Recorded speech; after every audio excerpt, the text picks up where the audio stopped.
I was 19 when I met my main spiritual teacher, Pir Vilayat Khan, the Sufi master. Pir Vilayat Khan was the true visionary for Omega in its most seminal form.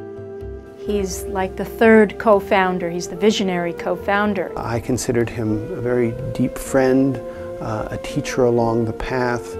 He introduced me to my guru, who had been his teacher in India as well. He came to America at a time when many Eastern gurus were coming to the shores and getting disciples, and he gathered around himself a really interesting group of people because he wasn't your typical spiritual guru. Pir Vilayat really was always looking for the way in which we could find the commonality of spirit, not the divisiveness of spirit.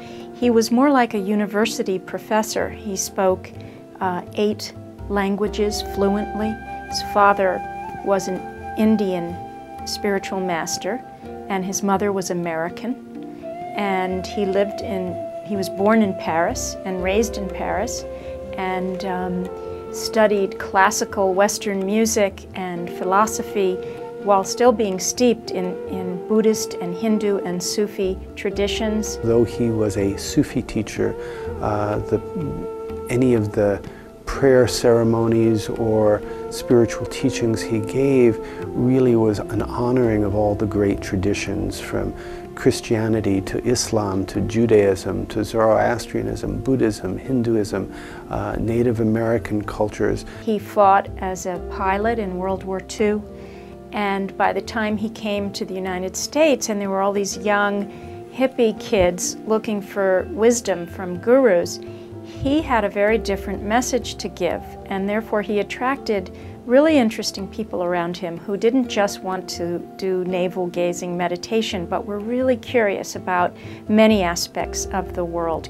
I felt that my role in life often during those days was to serve the vision that Pir Vilayat was putting forth in terms of creating a community, the abode of the message, which was really where the concept of Omega began.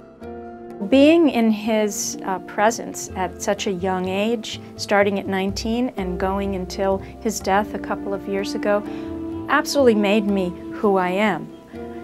And it made Omega who Omega is, because it was founded in many ways in his image, this wide curiosity about the world and holism, the idea that all things are connected. So just to study one discipline is really denying the full potential of who you are as a human being.